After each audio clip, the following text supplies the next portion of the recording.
American gaming company Bally's Corporation has been granted probity by casino regulators in New South Wales and Queensland, paving the way for Bally's to become the major shareholder in the Star. Bally's and billionaire Bruce Matheson's investment holdings have provided the Star with a $300 million rescue package, which will give them a combined 61% ownership of the Star. Bally's will own 38% once the deal is completed. Well, let's bring in here Andrew Scott, the Chief Executive of Inside Asian Gaming.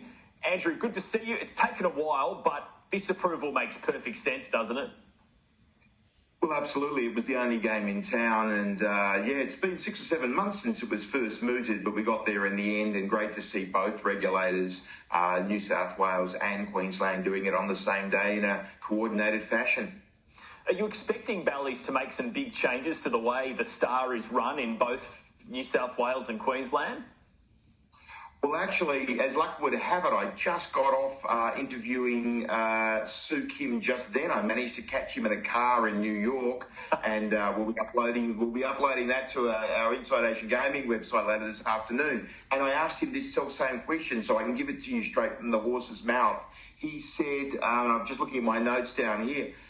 He said that we plan to bring change, and that probably the initial changes will be in the leadership at the property levels. So that's what he's probably looking to do first. Wow, yeah, I've seen some reports in newspapers earlier this week saying there's job cuts happening at the Star in preparation as well, potentially 40 roles to go. I presume it's from middle management level. Well, that is not Bally's decision. That's the current management have done that. Look, yeah, it is. It's actually, I believe it's more middle to senior level. I think that's probably happened in anticipation of today's news. And just talk about the success of the Bally's business model in the US and how different is Aussie gaming to American gaming.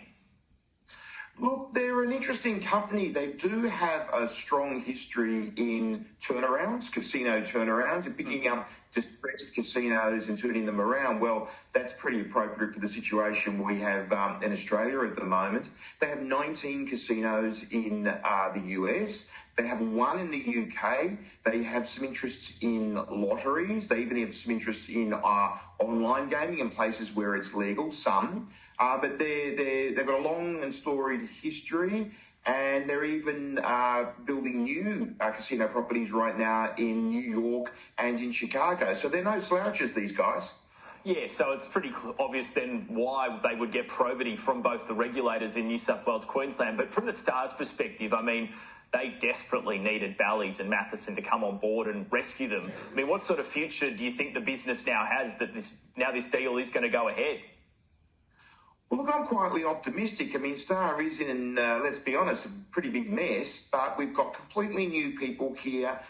They've got a very refreshing attitude. They communicate. They're saying all the right things. I've been lucky enough to interview the chairman of Bally's probably 3 or 4 times over the last 6 months. He's a very approachable guy, and a lot of the things that he says makes a lot of sense. I think Australians will like him. He is an American, but he has a sort of a laid-back, casual attitude, no-nonsense, straight shooter. He's very well aware of what's been going on in Sydney and in Queensland.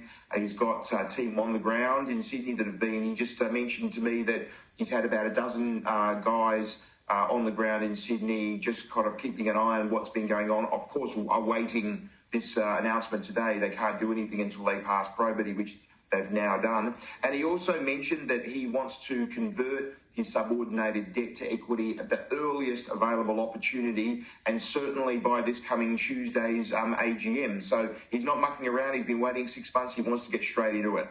Yeah, I've seen some of your interviews with him. He does seem like a good bloke. But the Star and Crown, they used to rely heavily on junket operators from Macau, Hong Kong and China, bringing in those high-roller gamblers. I mean, does that still happen, or has that business model basically entirely changed over the past few years?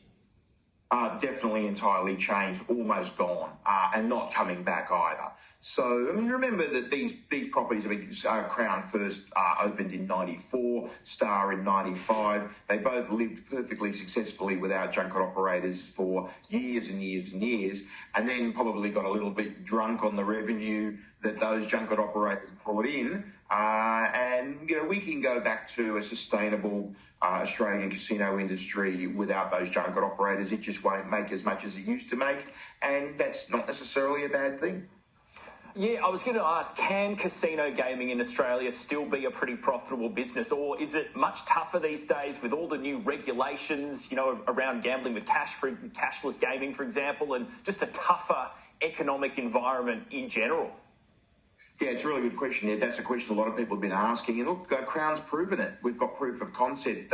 They just announced their first profit for a long time. Look, it can be profitable. Will it be as profitable as it was before? No. Arguably, it probably shouldn't be as profitable as it was before. We need a casino industry in Australia. People who say casinos are bad and we should get rid of them are taking a pretty unsophisticated approach, because all that will do is send it underground into the hands of the criminals. So it's better to have a regulated, organised casino industry. And I think, as you say, with all of the new regulations that have come in, they've brought in safeguards. They've made it tougher to turn a profit, but I don't think they've made it impossible. And if the casinos reorganise themselves within the new rules, they can turn a profit, provide some shareholder value, and also create a licensed, clean, regulated gaming option for Australians. Andrew Scott, Chief Executive, Inside Asian Gaming. Great to have you on the show. Thanks for having me. After the break, we've got our weekly property segment where we show you the top properties going to auction this weekend, along with a special Lux listing in Tasmania.